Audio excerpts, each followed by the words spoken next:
এয়া ডক্টৰ হিমন্ত বিশ্ব শৰ্মা ডাঙৰীয়া।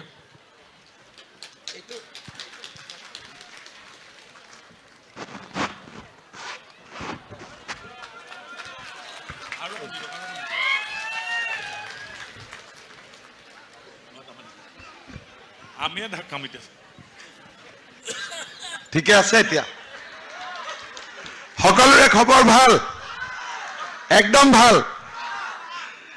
সকলোকে মই ভোগালী বিহুৰ শুভেচ্ছা জনালো নতুন বছৰটো ভালে ভালে গলে হয় নহয় আজিৰ আমাৰ সভাত বিশেষকৈ অত্যন্ত গুৰুত্বপূৰ্ণ আৰু এই মংগলময় সভাত আমাৰ মাজত উপস্থিত অসম বিধানসভাৰ সন্মানীয় অধ্যক্ষ যোৰহাট বিধানসভা সমষ্টিৰ সন্মানীয় বিধায়ক হিতেন গোস্বামী ডাঙৰীয়া ৰাজ্যসভাৰ সাংসদ কামাখ্যা প্ৰসাদ তাছা ডাঙৰীয়া লোক নিৰ্মাণ বিভাগৰ ৰাজ্যিক মন্ত্ৰী মোৰ সতীৰ্থ আৰু ৰাজহ বিভাগৰ স্বতন্ত্ৰ মন্ত্ৰী যোগেন মহান ডাঙৰীয়া ভাৰতীয় জনতা পাৰ্টিৰ এগৰাকী বিশিষ্ট নেতা যোৰহাট ক্ৰীড়া সন্থাৰ সভাপতি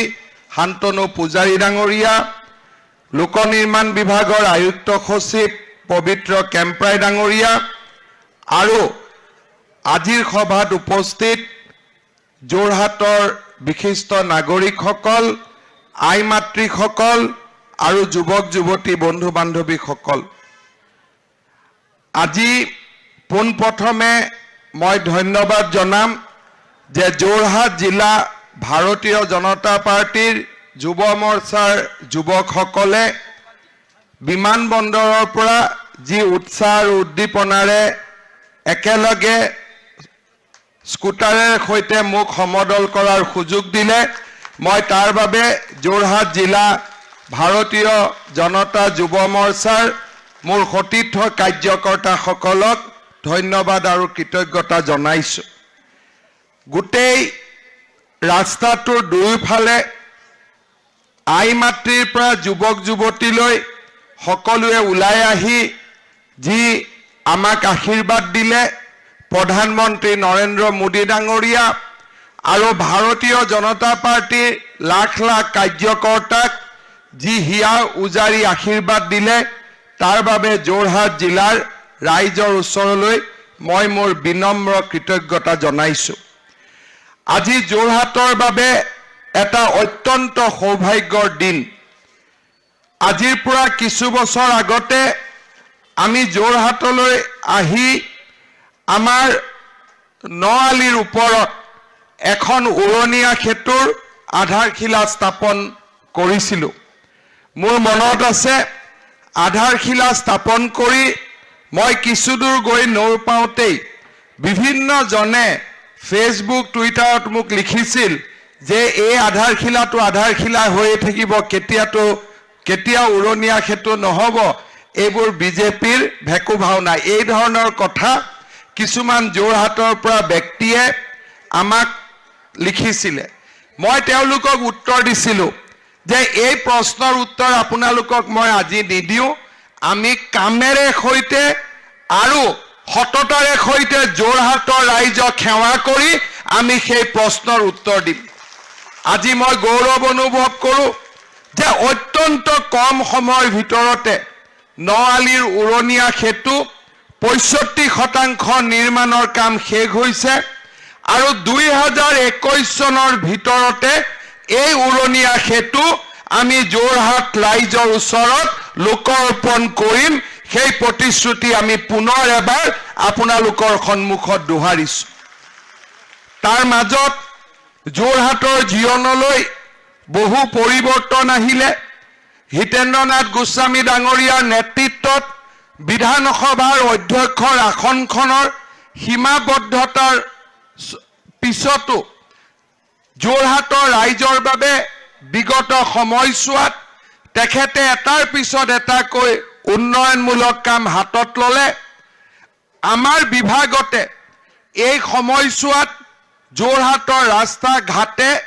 নতুন প্ৰাণ পোৱা আপোনালোকে প্ৰত্যেকজন ব্যক্তিয়ে অনুভৱ কৰিছে যোৰহাট জিলাত বিগত সময়ছোৱাত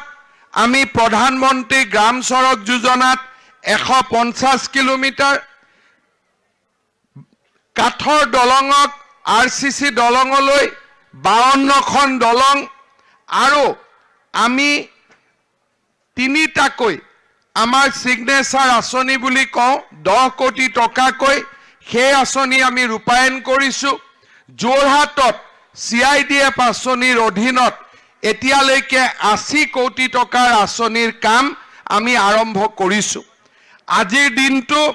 আমাৰ বাবে অত্যন্ত মংগলময় যে ইয়াৰ এই সময়ছোৱাত যোৰহাট সমষ্টিত আমি 300 কিলোমিটাৰ ৰাস্তা পকীকৰণ কৰিবলৈ সক্ষম হৈছিলোঁ আৰু সেই যিটো উন্নয়ন আৰু বিকাশৰ গতি তাক আৰু এখোজ আগুৱাই লৈ আজি আমি এই গড়আলিৰ ওপৰত দ্বিতীয়খন ফ্লাইঅভাৰ মাত্ৰ 2 বছৰৰ ভিতৰতে আমি নিৰ্মাণৰ বাবে ইয়াত সমবেত হৈছোঁ প্ৰায় 78 কোটি 27 লাখ টকাৰে এই ফ্লাইঅভাৰৰ নিৰ্মাণ কাম আমি আৰম্ভ কৰিম আৰু 24 মাহৰ ভিতৰত এই ফ্লাইঅভাৰ নিৰ্মাণ কৰি যোৰহাটৰ ৰাইজক আমি লোকাৰ্পণ কৰিম সেই সংকল্পৰ কথা আমি আজি আকৌ এবাৰ দোহাৰিছোঁ হিতেন্দ্ৰনাথ গোস্বামী ডাঙৰীয়াই তেখেতৰ ভাষণত যোৰহাটৰ জীৱনলৈ অহা যোৱা 4টা বছৰত অহা পৰিৱৰ্তনৰ কথা আপোনালোকৰ আগত উল্লেখ কৰিছে আমি যোৱা 5টা বছৰত ভাৰতীয় জনতা পাৰ্টিৰ চৰকাৰ গঠন হোৱাৰ পিছত অত্যন্ত সততা আৰু বিনম্ৰতাৰে সৈতে ৰাইজক সেৱা কৰাৰ কামত আমি আগবাঢ়িছিলোঁ আজি প্ৰথম আমাৰ দায়িত্ব লোৱাৰ পিছতে আমি চিন্তা কৰিছিলোঁ যে লুঙি ধুতি সূতা এইবিলাকৰ পৰিৱৰ্তে মানুহৰ জীৱনলৈ আমি কি ধৰণে পৰিৱৰ্তন আনিব পাৰোঁ আমি বিশ্বাস কৰোঁ যে এটা পৰিয়ালৰ জীৱনলৈ যদি পৰিৱৰ্তন আহিব লাগে শিক্ষাই হ'ল সেই পৰিৱৰ্তনৰ মূল অস্ত্ৰ আমি সিদ্ধান্ত লৈছিলোঁ যে আমি শিক্ষাৰ জগতখনত যাতে প্ৰত্যেকজন ব্যক্তিয়ে প্ৰত্যেকজন পৰিয়ালে স্পৰ্শ কৰিব পাৰে তাৰ বাবে আমি ব্যৱস্থা হাতত ল'ম আজি আমাৰ চৰকাৰে দায়িত্ব লয়ে পোনপ্ৰথমে আমি নামভৰ্তি বিনামূলীয়া কৰিছিলোঁ 10,000 টকালৈ যিসকল ছাত্ৰ ছাত্ৰীয়ে নামভৰ্তি কৰিব পৰা অৱস্থাত নাছিল আমি সেমিষ্টাৰৰ পৰা নামভৰ্তিলৈকে প্ৰতিজন ছাত্ৰ ছাত্ৰীৰ আমি বিনামূলীয়া নামভৰ্তিৰ ব্যৱস্থা কৰি দিছিলোঁ প্ৰতি বছৰে 4.5 লাখ কৰি আজি পৰ্যন্ত 20 লাখ ছাত্ৰ ছাত্ৰীয়ে বিনামূলীয়াকৈ নামভৰ্তিৰ সুবিধা লাভ কৰিবলৈ সক্ষম হ'ল মই শদিয়ালৈ গৈছিলোঁ শদিয়াৰ এগৰাকী কলেজৰ ছাত্ৰীয়ে মোক কৈছিল যে স্যাৰ আপোনালোকে যদি এই নামভৰ্তিৰ বিনামূলীয়া কৰি নিদিলেহেঁতেন মোৰ দেউতাই ঠেলা চলাই মই কেতিয়াও কলেজত ডিগ্ৰী পঢ়িবলৈ সুবিধা নাপালোহেঁতেন আজি তাৰ পিছত আমি আগবাঢ়িছিলোঁ নামভৰ্তি বিনামূলীয়া হ'ল 8ম মান শ্ৰেণীলৈকে বিনামূলীয়া পাঠ্যপুথি আছিলে আমি 9ম আৰু 10ম মান শ্ৰেণীৰ পাঠ্যপুথি আমি বিনামূলীয়া কৰিলোঁ যোৱাবাৰ উচ্চতৰ মাধ্যমিক প্ৰথম আৰু দ্বিতীয় বৰ্ষৰ আমি পাঠ্যপুথি বিনামূলীয়া কৰিলোঁ এই বছৰ আমি সিদ্ধান্ত লৈছোঁ যে অহা 20 আৰু 25 দিনৰ ভিতৰত যিমান ল'ৰা ছোৱালীয়ে ডিগ্ৰীত নামভৰ্তি কৰিছে প্ৰতিজনৰ বেংক একাউণ্টত আমি 1500কৈ টকা দিম যাতে সকলোৱে দোকানৰ পৰা নিজৰ পাঠ্যপুথিখন কিনি আনিব পাৰে আমি আৰু চিন্তা কৰিছিলোঁ যে যিসকলৰ দেউতাক মাকে ল'ৰা ছোৱালীক হোষ্টেলত থয় তাৰ মেজ দিউচৰ পইচা যোৱা বছৰ আমি 7,000 টকাকৈ উভতাই দিছিলোঁ এইবাৰ আমি সিদ্ধান্ত লৈছোঁ যে প্ৰত্যেকগৰাকী ছাত্ৰ ছাত্ৰীৰ মেজ দিউচৰ খৰচৰ বাবদ তেওঁলোকৰ বেংক একাউণ্টত আমি 10,000 টকা আমি জমা কৰি দিম কেইদিনমান আগতে মই বিহালীত গৈছিলোঁ কেইগৰাকীমান ছোৱালী কলেজৰ সন্মুখত আছিলে মই ছোৱালী কেইগৰাকীক সুধিছিলোঁ যে ভণ্টি নামভৰ্তি বিনামূলীয়া হ'ল, এডমিশ্যন বিনামূলীয়া, ছেমিষ্টাৰ বিনামূলীয়া, পাঠ্যপুথি কিনিব নালাগে, এতিয়া তোমালোকৰ কি খৰচ আছে? বোলে দাদা বাকী একো খৰচ নাই, কিন্তু স্কুললৈ কলেজলৈ আহিলে দিনত কিবা এটা খাব লাগে। আমাক 50-100 টকা যায়। ছোৱালীখিনি চাহ মজদুৰৰ ছোৱালী আছিলে, কৈছে দেউতা মাই সেই 50-100 টকা দিওঁতে কষ্ট পায়, সেইকাৰণে বেলেগ ল'ৰা ছোৱালীয়ে যেতিয়া কেণ্টিনত খায় আমি বাহিৰত খেলি থাকোঁ, আমি ওচৰত নাযাওঁ, কাৰণ দেউতা মাই ইমান টকা আমাক দিব নোৱাৰে। এই বছৰ আমি সিদ্ধান্ত লৈছোঁ যে কলেজত যিমান ল'ৰা ছোৱালী পঢ়ে, যিমান দিন তেওঁলোকে ক্লাছত যাব, প্ৰত্যেক দিনৰ বিনিময়ত 100 টকাকৈ আমি তেওঁলোকক দিম, যাতে দেউতাক মাকৰ পৰা সেই টকাটো লৈ আহিব নালাগে। আমি ধুতি লুঙিৰ ৰাজনীতিৰ পৰা জাতীয় জীৱনলৈ আমি পৰিৱৰ্তন অনাৰ বাবে প্ৰচেষ্টা কৰিছিলোঁ। শিক্ষাৰ লগে লগে আমি সিদ্ধান্ত লৈছিলোঁ আনন্দৰাম বৰুৱা বঁটা। এইবাৰ আমি সিদ্ধান্ত লৈছোঁ যে স্কুল কলেজত যিবিলাকে হায়াৰ ছেকেণ্ডেৰীত ছোৱালীয়ে প্ৰথম ডিভিজন পাব, তেওঁলোকক একোখনকৈ স্কুটি আমি দিম। মোক প্ৰশ্ন সুধিছিলে যে যদি হায়াৰ ছেকেণ্ডাৰীত 1 লাখ ছোৱালীয়ে ফাৰ্ষ্ট ডিভিজন পায়, আপোনালোকে 1 লাখ ছোৱালীক স্কুটি দিব পাৰিব নেকি? মই ক'লো যে 1 লাখ ছোৱালীয়ে কিছু বছৰ পিছত পাব নালাগে, অহা বছৰে তেওঁলোকে ফাৰ্ষ্ট ডিভিজন পাওক, আৰু অহা বছৰে আমি 1 লাখ স্কুটি দিম। আমাৰ উদ্দেশ্য হ'ল যে শিক্ষাৰ জগতখন জাতিষ্কাৰ হ'ব লাগে, দুখীয়া মানুহেও শিক্ষাৰ জগতখনত স্পৰ্শ কৰিব পাব লাগে। আমি স্বাস্থ্য খণ্ডলৈ আগুৱাইছিলোঁ। 2020 চনত কোভিডৰ ভয়াৱহতাই আমাৰ সমাজখনক আক্ৰান্ত কৰিছিল। আমি ৰাইজক সেৱা কৰাৰ প্ৰচেষ্টা কৰিছিলোঁ। আমাৰ মাজৰ পৰা বহু লোক আঁতৰি গৈছিল। 1100 লোকৰ মৃত্যু হৈছিল। আমাৰ বাবে বেদনাৰ কথা। কিন্তু ভাৰতবৰ্ষৰ প্ৰেক্ষাপটত যদি আমি চাওঁ, বিশ্বৰ প্ৰেক্ষাপটত যদি আমি চাওঁ, অসমতে আমি সৰ্বনিম্ন মৃত্যুৰ হাৰ কোভিডৰ সময়ত ৰাখিবলৈ আমি সক্ষম হৈছিলোঁ। বিনামূলীয়া চিকিৎসা আৰু বিশেষকৈ আমাৰ অগ্ৰজসকলক, বয়োজ্যেষ্ঠসকলক কোভিডৰ পৰা ৰক্ষা কৰিবলৈ আমি আপ্ৰাণ প্ৰচেষ্টা চলাইছিলোঁ। আজি 2020 চনত কোভিডৰ লগত যেনেকৈ আমি যুদ্ধ কৰিছিলোঁ, আন দুৰাৰোগ্য বেমাৰসমূহতো যাতে ৰাইজে সহায় লাভ কৰিব পাৰে, আমি আয়ুষ্মান ভাৰত, অটল অমৃত অভিযানৰ দৰে কালজয়ী আঁচনিসমূহ আৰম্ভ কৰিছিলোঁ। 6000 শিশুক আমি বাংগালুৰুলৈ লৈ গৈছিলোঁ তেওঁলোকৰ হাৰ্টৰ অপাৰেশ্যন কৰিবৰ বাবে। থেলাছেমিয়া ৰোগৰ শিশুক আমি BMT বন মেৰু ট্ৰান্সপ্লান্ট কৰাইছিলোঁ। কোনোবা শিশুৰ যদি কিডনিত অসুবিধা হৈছে, লিভাৰ ট্ৰান্সপ্লান্ট কৰিব লাগে, 1 কোটি টকালৈকেও খৰচ কৰি চৰকাৰে 12 বছৰৰ তলৰ শিশুক বিনামূলীয়াকৈ চিকিৎসা কৰাৰ প্ৰচেষ্টা আমি আৰম্ভ কৰিছিলোঁ। আৰু আজি সেই প্ৰচেষ্টাই এক প্ৰকাৰ মানুহৰ জীৱনলৈ বিশ্বাস আৰু আস্থা ঘূৰাই আনিবলৈ সক্ষম হৈছে। আমি স্বাস্থ্য শিক্ষাৰ সমান্তৰালভাৱে আমি আই মাতৃসকলৰ সবলীকৰণৰ ওপৰত আমি গুৰুত্ব দিছিলোঁ। কনকলতা মহিলা সবলীকৰণ যোজনা, কুশল কোঁৱৰ বৃদ্ধ পেঞ্চন আঁচনি,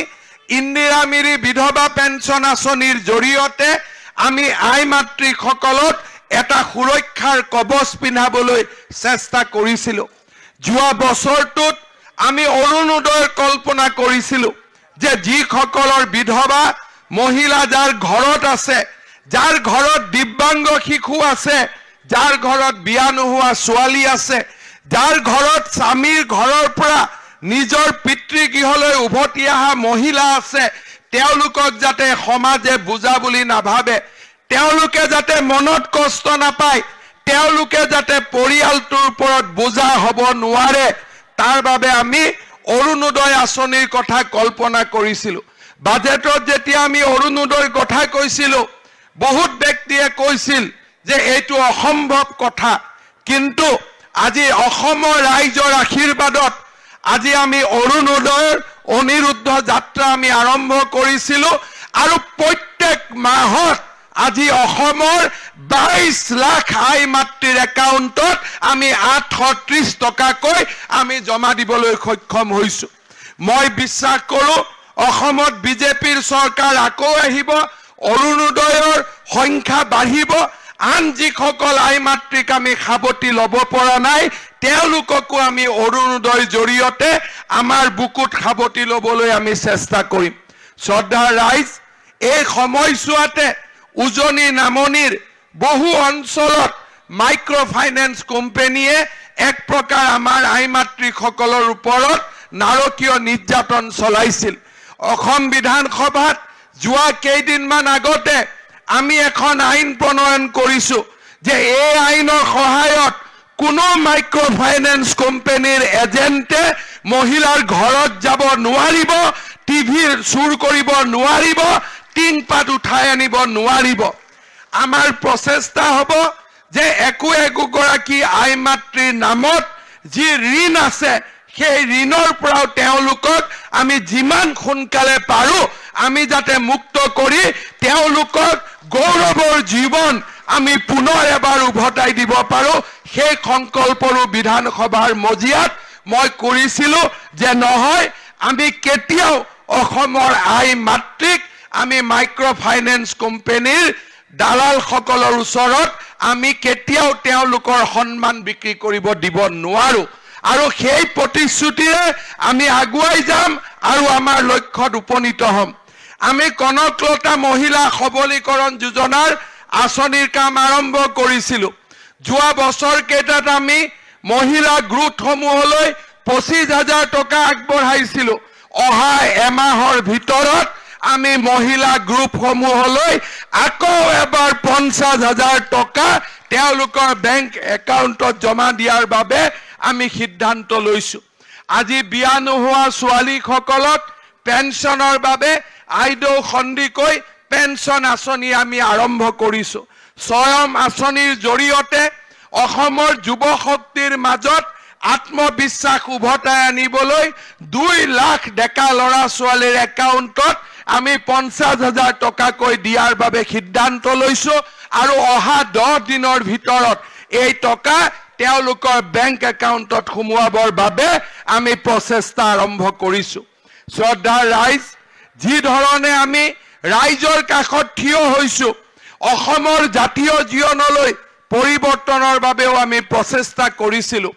আজি অসমৰ চাৰিওফালে মেডিকেল কলেজ, বিশ্ববিদ্যালয়, অভিযান্ত্ৰিক মহাবিদ্যালয় আদিৰ স্থাপনেৰে আমি অসমৰ নৱপ্ৰজন্মৰ বাবে এখন আত্মবিশ্বাসৰ অসম, এখন নতুন অসম নিৰ্মাণৰ বাবে আমি প্ৰচেষ্টা হাতত লৈছিলোঁ। আজি মই 2006 চনত অসমৰ প্ৰথম স্বাস্থ্যমন্ত্ৰী হৈছিলোঁ। তেতিয়া মোৰ সংকল্প আছিল যে অসমৰ মেডিকেলৰ সিট অন্ততঃ 1000 হ'ব লাগে। এই বছৰ আমি 1000 মেডিকেল সিট অসমৰ নতুন প্ৰজন্মৰ বাবে অসমৰ চাৰিসীমাৰ ভিতৰতে আমি মুকলি কৰি দিবলৈ আমি সক্ষম হৈছোঁ। আজি আমি সংকল্প লৈছোঁ যে এই বছৰৰ ভিতৰতে আমি ডিফুত মেডিকেল আৰম্ভ কৰিম, লখিমপুৰত মেডিকেল আৰম্ভ কৰিম, যাতে অসমৰ মেধাৱী ছাত্ৰ ছাত্ৰীসকলে মাত্ৰ টকাৰ অসুবিধাৰ বাবে মেডিকেলৰ শিক্ষাৰ বাবে বঞ্চিত হ'ব নালাগে। আজি মোক সেই সময়ত বহুত জনৰ মনত প্ৰশ্ন আছিলে যে এইবিলাক কাম সম্ভৱ হয় নে নহয়, নলবাৰীত মেডিকেল সম্ভৱ নেকি, ধুবুৰীত মেডিকেল সম্ভৱ নেকি, লখিমপুৰত মেডিকেল সম্ভৱ নেকি। মই বিশ্বাস কৰোঁ এইখন লাচিতৰ দেশৰ অসমীয়াৰ জন্মই হৈছে অসম্ভৱক সম্ভৱ কৰিবলৈ, আকাশ চুবলৈ, আৰু আমি সেই অসম্ভৱক সম্ভৱ কৰাৰ ৰাস্তাত আগবাঢ়িছিলোঁ। আজি আমি সফল হৈছোঁ। যোৱা 5টা বছৰত প্ৰধানমন্ত্ৰী নৰেন্দ্ৰ মোদী ডাঙৰীয়াৰ সপোনৰ ভাৰতবৰ্ষত আমি বগীবিল দলঙৰ নিৰ্মাণ সম্পূৰ্ণ কৰিব পাৰিছিলোঁ। আজি শদিয়া ঢলাৰ দলং সম্পূৰ্ণ হৈছিল, শৰাইঘাটৰ ওপৰত দ্বিতীয়খন দলং সম্পূৰ্ণ হৈছিল। কেইদিনমানৰ ভিতৰতে কলিয়া ভোমোৰাৰ নতুন দলং সম্পূৰ্ণ হ'ব আৰু গুৱাহাটী উত্তৰ গুৱাহাটীৰ মাজত এখন নতুন দলঙৰ নিৰ্মাণ দ্ৰুত গতিত আগবাঢ়িছে আৰু কেইটামান দিনৰ ভিতৰতে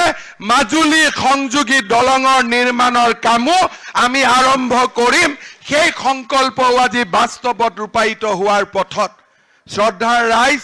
যোৱা 5টা বছৰ আছিল আলোকৰ যাত্ৰা যোৱা 5টা বছৰ আছিল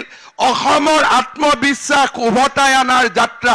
যোৱা 5টা বছৰ আছিল বিকাশৰ অবিৰাম যাত্ৰা বিকাশৰ অৰুণোদয় যাত্ৰা বিকাশৰ অনিৰুদ্ধ যাত্ৰা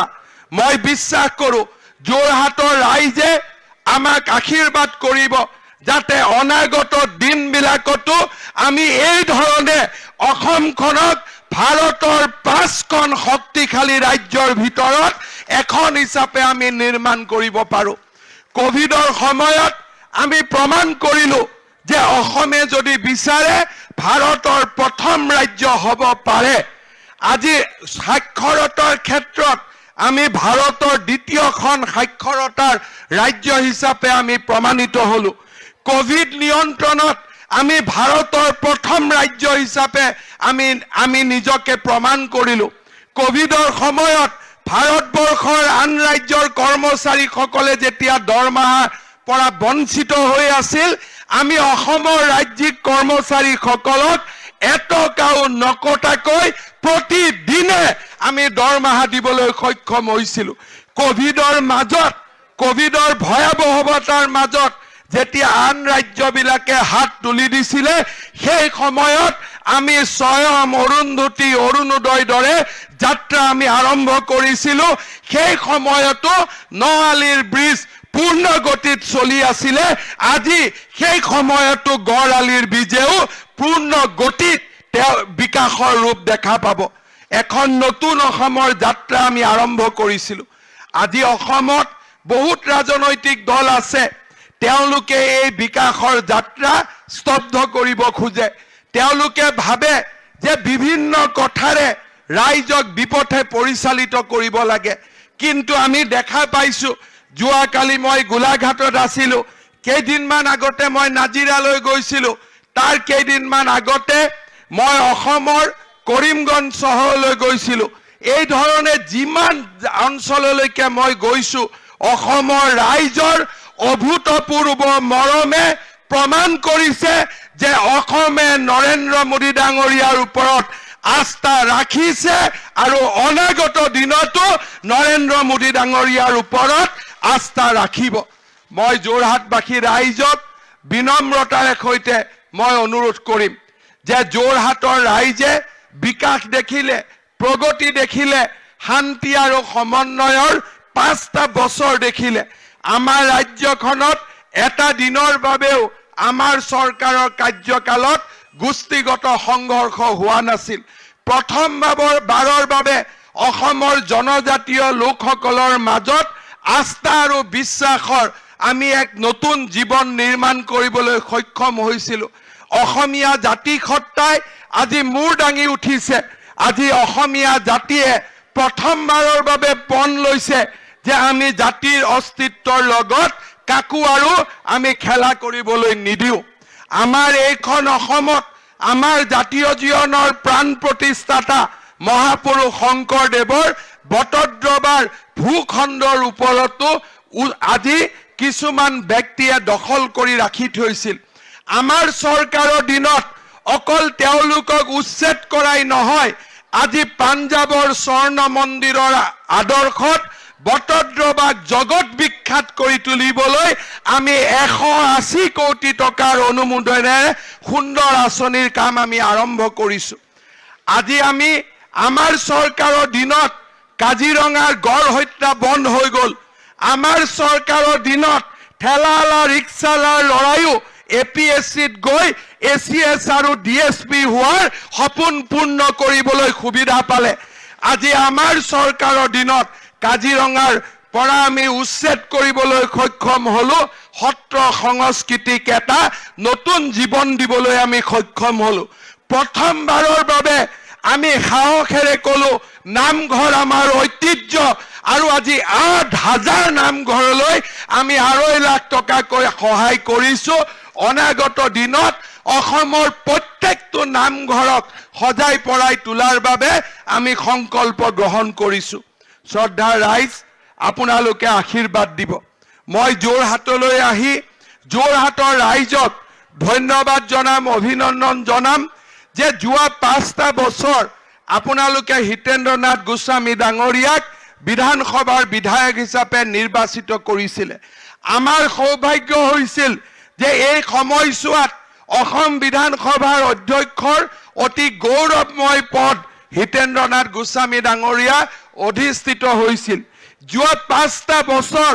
বিধানসভা যি ধৰণে 4টা বছৰ ৰঞ্জিত দাস ডাঙৰীয়াৰ পিছত হিতেন্দ্ৰনাথ গোস্বামী ডাঙৰীয়াই যি ধৰণে বিধানসভা পৰিচালনা কৰিলে যোৰহাটৰ ঐতিহ্য অসমৰ বুকুত তেখেতে পুনৰবাৰ গৌৰৱেৰে সৈতে প্ৰতিষ্ঠা কৰিলে আজি অসম বিধানসভাত চৰকাৰী পক্ষ বিৰোধী পক্ষ এজন বিধায়ক নাই যোনে নেকি হিতেন্দ্ৰনাথ গোস্বামী ডাঙৰীয়াৰ নিৰপেক্ষতাৰ ওপৰত সন্দেহ প্ৰকাশ কৰিছে আজি এজন বিধায়ক নাই যি গৰাকীয়ে কৈছে যে হিতেন্দ্ৰনাথ গোস্বামী ডাঙৰীয়াই আমাক কথা ক'বলৈ সুবিধা নিদিলে বিধানসভাৰ মজিয়াত প্ৰথমবাৰৰ বাবে জনজাতীয় লোকৰ সমস্যা আলোচনা কৰাৰ বাবে নিৰ্দিষ্ট দিন ঠিক কৰা হৈছিল চাহ জনজাতিৰ লোকৰ কথা আলোচনা কৰিবলৈ নিৰ্দিষ্ট দিন ঠিক কৰা হৈছিল কাৰ্বি আলং উত্তৰ কাছাৰৰ কথা পাতিবলৈ নিৰ্দিষ্ট দিন ঠিক কৰা হৈছিল আৰু সেই আলোচনাৰ পৰা ওলাই অহা যি সিদ্ধান্ত আছিল সেই সিদ্ধান্তবিলাক ৰূপায়ণ কৰিবলৈ আমি আৰম্ভ কৰিছিলো আমি আগবাঢ়িছিলো বিধানসভাৰ সেই অধ্যক্ষৰ অতি পবিত্ৰ আসনখনত থিয় হৈ তেখেতে যি ধৰণে যোৰহাটৰ ৰাইজৰ গৌৰৱ বৃদ্ধি কৰিলে সেই গৌৰৱে যোৰহাটৰ মাটিত জন্ম হোৱা এজন সন্তান হিচাপে ময়ো গৌৰৱ অনুভৱ কৰোঁ আৰু মই নিশ্চিত যে আপোনালোকেও গৌৰৱ অনুভৱ কৰে যে হিতেন্দ্ৰনাথ গোস্বামীয়ে যি ধৰণে বিধানসভাৰ অধ্যক্ষৰ মান আৰু মৰ্যাদা বৃদ্ধি কৰিলে আজি মই বিশ্বাস কৰোঁ যে হিতেন্দ্ৰনাথ গোস্বামী ডাঙৰীয়াই যি পথেৰে আগবাঢ়িলে যোৰহাটৰ বিকাশৰ পথ বিধানসভাত নিৰপেক্ষতাৰ এটা নতুন স্বৰূপ এই গোটেইবিলাক যোৰহাটৰ ৰাইজে প্ৰত্যক্ষ কৰিছে আৰু নিশ্চয় তেখেতৰ প্ৰতি আপোনালোকৰ সহযোগিতা অক্ষুণ্ণ থাকিব আৰু তেখেতক আগবাঢ়ি যাবলৈ আপোনালোকে আশীৰ্বাদ দিব মই পুনৰ এবাৰ আপোনালোকক ধন্যবাদ জনাইছো আজি যোৱা কোভিডৰ সময়ত যোৰহাটত মই বাৰে বাৰে আহিছিলো কিমানবাৰ আহিলো মোৰো মনত নাই 2020 চনত কিজানি মই 20 25 30 বাৰ যোৰহাটত আহিলো মোৰো মনত নাই যিমানবাৰ আহিলো কিন্তু সেই সময়ছোৱাত ৰাইজক লগ পোৱাৰ সুবিধা নাছিল লকডাউনে হওক বিভিন্ন পৰিস্থিতিত কিন্তু আজি আপোনালোকক এনেকে লগ পাই মই অত্যন্ত গৌৰৱ অনুভৱ কৰিছো 2020 চনৰ পৰিৱৰ্তে 21 চন আমাৰ সকলোৰে বাবে মংগলময় হওক পবিত্ৰ হওক ভোগালী বিহুৰ মেজিৰ জুয়ে কোভিডকে ধৰি যিমান অসূয়া শক্তি আছে সকলোকে অগ্নিয়ে সাৱটি লওক আৰু পৃথিৱীখনক এক নতুন সম্ভাৱনাৰ 2021 চন দিয়ক তাকেই পৰম পিতাৰ ওচৰত কামনা কৰি আপোনালোকক পুনৰ এবাৰ মই আপোনালোকক বিনম্ৰতাৰে আপোনালোকৰ শ্ৰী চৰণত মোৰ প্ৰণাম জনাই মই মোৰ বক্তব্যৰ সামৰণি মাৰিছো ধন্যবাদ জয় হিন্দ বন্দে মাতৰম আমি আমাৰ প্ৰিয় নেতা ডক্টৰ হিমন্ত বিশ্ব শৰ্মা ডাঙৰীয়াক ধন্যবাদ জ্ঞাপন কৰিছোঁ কাষতে মোৰ মনত পৰিছে আমি যি